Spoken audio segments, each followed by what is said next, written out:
Análise psicológica 1. Professor, check. Una mattina mi sono alzato, bella ciao, bella ciao. Mattina.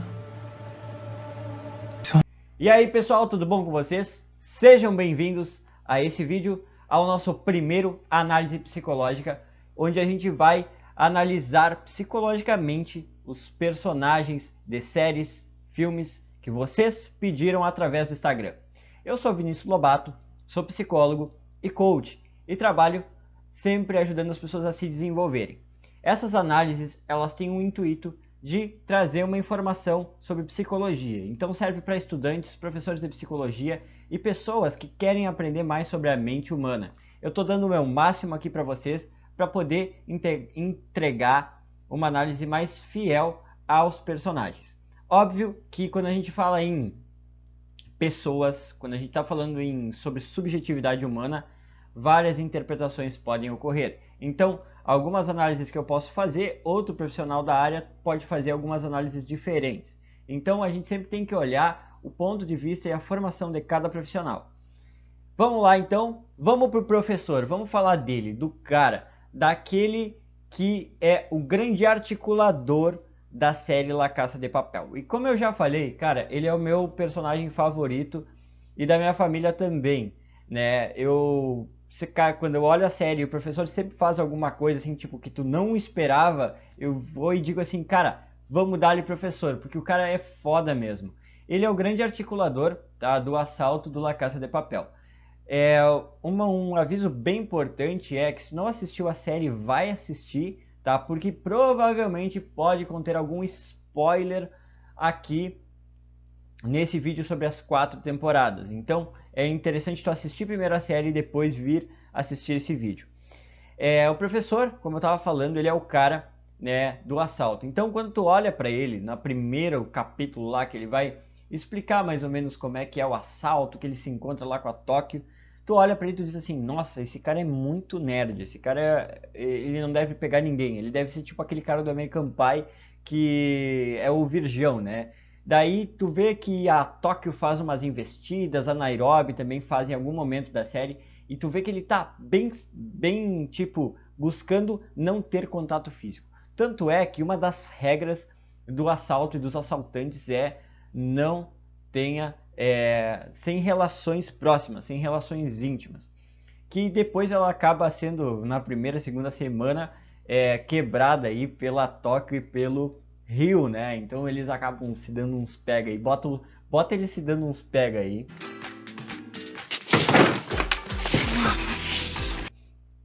Então, eles acabam se dando uns pega. Mas ele é o cara que tu olha pra ele assim e tu diz assim, nossa, esse cara é muito racional. Porque realmente, ele é um estrategista. Então ele tem esse perfil estratégico. É um cara muito mental e ele tem uma certa dose de visão. Então ele tem duas características alfa importantes, tá? Segundo a teoria alfa. Então ele é um bom estrategista, ele é um visionário, tá? Ele tem uma visão sobre o que ele quer fazer, sobre a grandiosidade que é esse processo que vai ser esse primeiro assalto, depois na terceira e quarta temporada, o segundo assalto.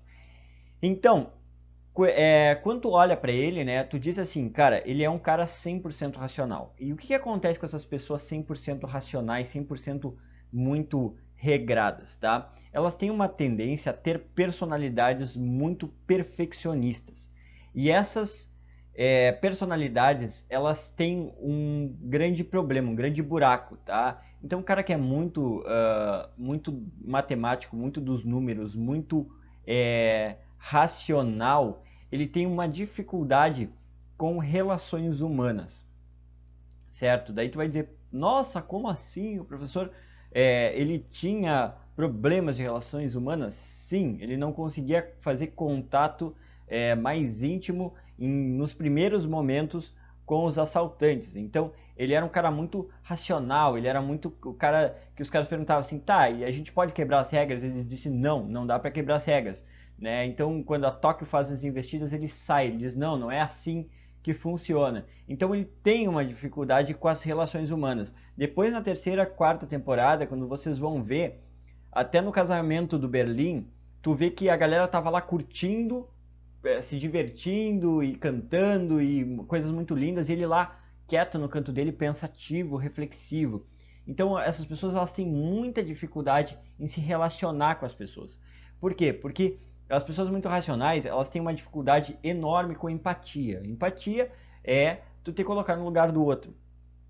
Então, e tu te colocar no lugar do outro tem a ver muito também com a leitura do que tu olha para o outro e tu vê se a pessoa tá bem, se a pessoa tá mal, se a pessoa tá triste. E ele, em vários momentos da série, inclusive naquelas chamadas que ele fazia para a equipe pelo telefone vermelho, ele tipo falava assim, a gente tá tendo dificuldade. Daí ele, foda-se, vocês têm que seguir o plano, basicamente isso.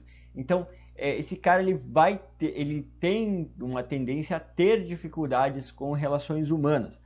Então, o cara, por ele ser um cara racional, ele tem um ponto forte que é a inteligência elevada, então é o QI elevado, tá?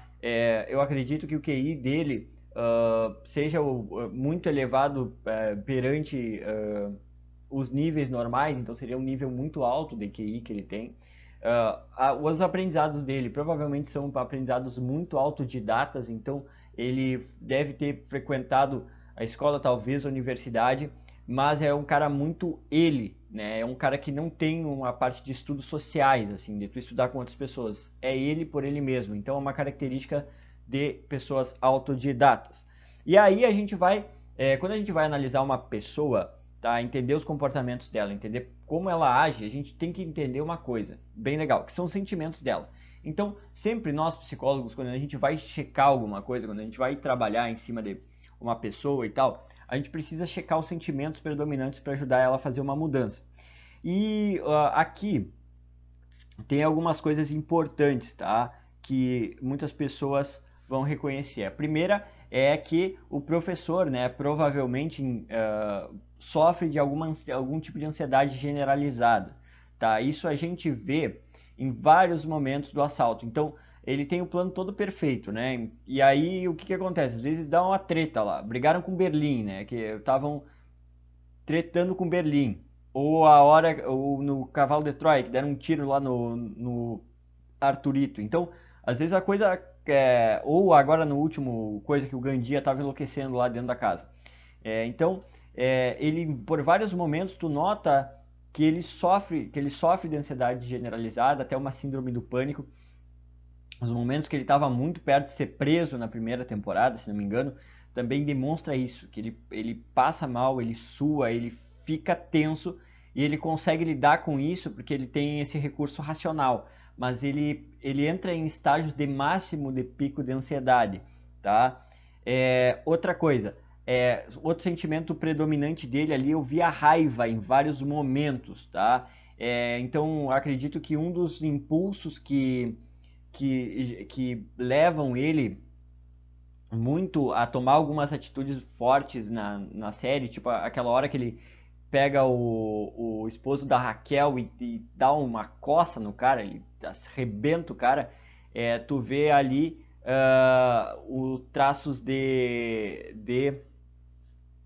muitos traços fortes de raiva, né? Então depois eu me lembro que ele vai preso e até ele se automutila, né? E outra cena que mostra também isso é aquela cena que ele vai pro ferro velho.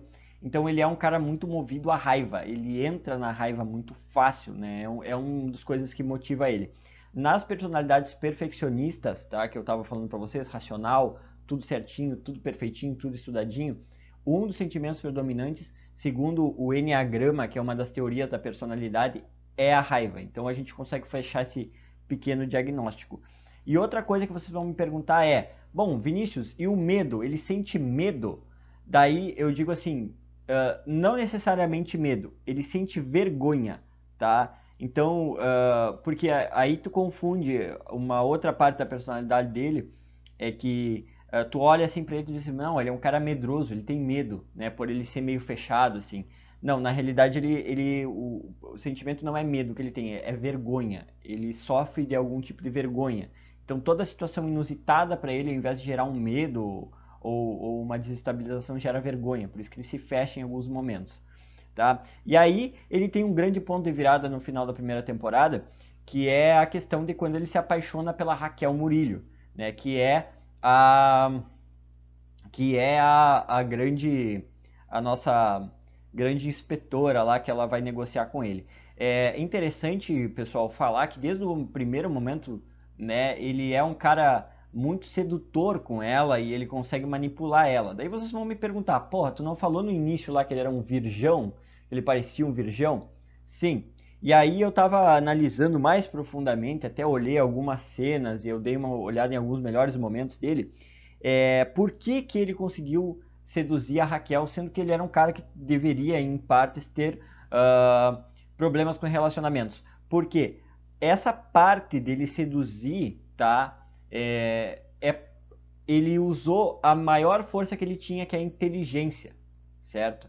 Então ele deve ter estudado como persuadir a polícia, tá? Como fazer aquele show que ele fazia com a voz. Ele acabou se apaixonando nesse meio tempo. Mas como ele foi muito persuasivo no sentido da inteligência, aí sim que ele conseguiu seduzir a Raquel.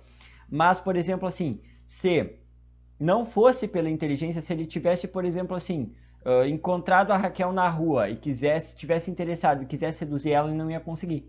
Por quê? Porque ele não usou a inteligência da persuasão que ele estava usando, entende? Ele provavelmente, se fosse numa coisa mais social, grupo de amigos, né? Se não fosse naquele ambiente que ele estava persuasivo, de poder, ele não teria seduzido a Raquel.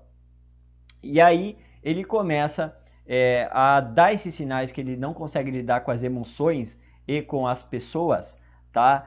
Quando ele começa a se preocupar com os ladrões, com os assaltantes, né? Quando ele começa a sair fora do eixo, quando ele se começa a se preocupar com o pessoal. Então ali, quando tem a morte do Oslo, tem a morte do Moscou, né? Então ele começa a se preocupar com isso e aí ele não consegue lidar com essas emoções, porque ele não está acostumado a lidar com as emoções e com o imprevisível.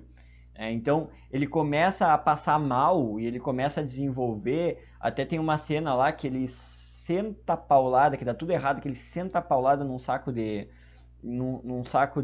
areia, né? Porque realmente assim ele não consegue lidar com esses sentimentos, né? Com essas coisas. E aí vem o que eu estava falando para vocês, a raiva. Então ele coloca a raiva para fora, sua e tudo mais, tá? Então eu falei da sedução da inteligência, de não saber lidar com as emoções. E daí a gente vai para uma última parte, que é por que o professor é assim? Por que que uma pessoa se desenvolve tão racional, com tantos problemas de se relacionar com as pessoas, com fazer um contato com o seu emocional, e quando ele faz contato com o emocional ele sofre, né? Por que ele é assim? Eu tenho algumas hipóteses, tá? Porque na psicologia a gente nunca trabalha com dados fechados, tá? A gente sempre tem uma hipótese diagnóstica. A partir dessa hipótese diagnóstica que a gente seta o nosso trabalho. Primeiro, tá? A gente vai falar sobre essa questão dessa dificuldade dele ter essas emoções e lidar com as pessoas. Eu tenho duas hipóteses, tá? Que ele teve uma mãe muito sufocante, tá? Que sufocava ele, que era muito carinho, muito amor, muita atenção, muito cuidado, tá? Até porque ele relata em algum momento da série que ele foi uma criança doente e que ele precisou ficar no hospital muito tempo, né? Sendo que que o pai dele vinha e contava as histórias de assalto para ele, e aí ele achava que era verdade, ele achava que eram filmes, e depois ele descobriu que era verdade essas histórias de assalto, que era o pai dele que fazia isso, porque o pai dele era um grande assaltante de bancos, né? E aí, como ele possivelmente era uma criança doente, que precisava de muitos cuidados, ele teve muito cuidado da mãe. E aí é um fenômeno que acontece, é explicado também pelo Enneagrama, que crianças, filhos únicos, que são muito sufocados tá, por carinho, por afeto emocionalmente, muita demanda, acabam desenvolvendo uma dissociação, que a gente chama, que é o fato de sair, de não conseguir conectar com as emoções, porque para eles conectar com as emoções reflete essa coisa de pegajosa, sabe? Essa coisa muito demandante, muito presa, tá? Então, para eles lidar com essas emoções, faz esse contato. Então, eles precisam sair disso. Então, toda vez que tem contato, ele vai para o lado racional, usa o mecanismo de defesa da racionalização, tá? Isso Freud explica. Essa é uma das hipóteses, tá? Então, que ele teve uma mãe que era muito sugadora, mimava muito ele, dava muita coisa para ele, e, enfim, não deixava ele respirar. Sufocava muito ele, é melhor. E depois, tá?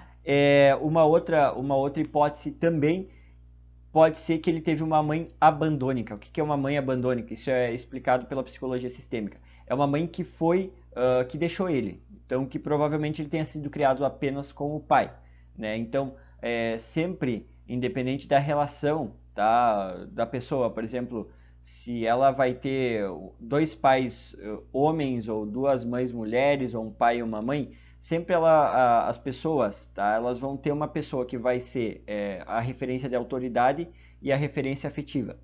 Então, se ele teve uma mãe abandônica, tá, ele não teve referência afetiva. Então, por isso, ele não aprendeu a lidar com seus sentimentos. Tá? Então, são duas possibilidades que possa ter acontecido com ele. Daí vocês vão perguntar, em última instância, com tudo isso, poderia ser o professor um psicopata? E aí eu digo que não. Tá? O professor não é um psicopata. Por quê? Porque ele não consegue fazer a frieza 100%.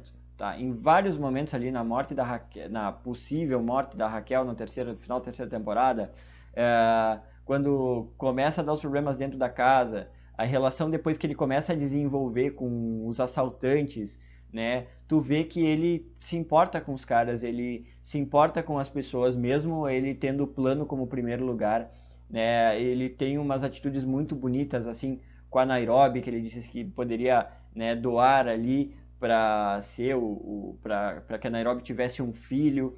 Então, ele não é um psicopata porque ele consegue fazer esse contato com as emoções, e a própria relação depois que ele desenvolve com a Raquel, que eles casam, né, entre aspas.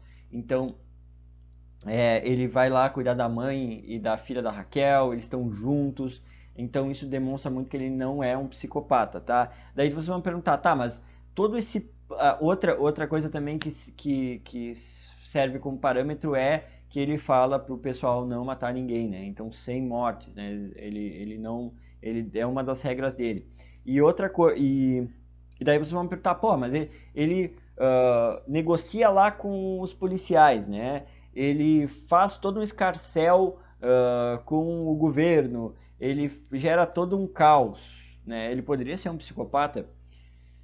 Sim, mas toda essa questão, né, na verdade não, né? Porque ele tem essa parte racional, mas toda essa questão dele fazer esse plano, que parece um plano de um psicopata, de roubar muito dinheiro, de invadir a Casa da Moeda, de fazer refém e tal, toda essa motivação, ela vem através da família dele, tá? Então, quando ele... por quê? Porque a gente, na nossa vida, muito do que a gente aprende do que é certo e do que é errado vem da nossa família. E aí a gente vai voltar a um ponto que eu estava falando atrás. O professor, ele tem um pai que assaltava os bancos, e o pai dele contava as histórias dos roubos a ele, e ele vibrava e se conectava com o pai dessa forma. Então, o que na cabecinha do professor ali ele achava certo? Assaltar bancos. Até porque ele é irmão do Berlim. O Berlim é outro assaltante de bancos, eles têm uma relação muito próxima. Depois ali na quarta temporada a gente vai ver na terceira e na quarta ali essa relação. Então, o sistema familiar dele, o certo para eles é assaltar banco. Então, se o pai dele assaltava banco, ele se sustentou a vida em cima disso. Ele tem um irmão que faz isso. Eles têm um grande plano. Então, para ele, o certo na vida é fazer essas contravenções, certo? Isso não quer dizer que ele seja um psicopata, tá? Mas que realmente é uma questão muito do sistema familiar dele e obviamente, né, o sistema familiar passou para ele que o crime era a coisa certa, tá? Então a gente sempre tem que avaliar isso. A gente nunca pode dizer assim, ah, não, então eles eram tudo ladrão e eles eram uns caras muito psicopatas. Não, não tem nada que ver. O importante é a gente ver o que a família passava para ele, certo? Então, basicamente seria isso. Então, pessoal, agradecer para vocês, tá, a sua audiência. Espero que eu tenha passado várias ideias para vocês. Esse é o nosso primeiro análise aí, a gente vai fazer mais, vai tacar pau no carrinho, certo? Se tu gostou desse vídeo, clica aqui em gostei e compartilha com a tua galera, com teus amigos, essa análise, tá bom? Beijo para vocês e até a próxima!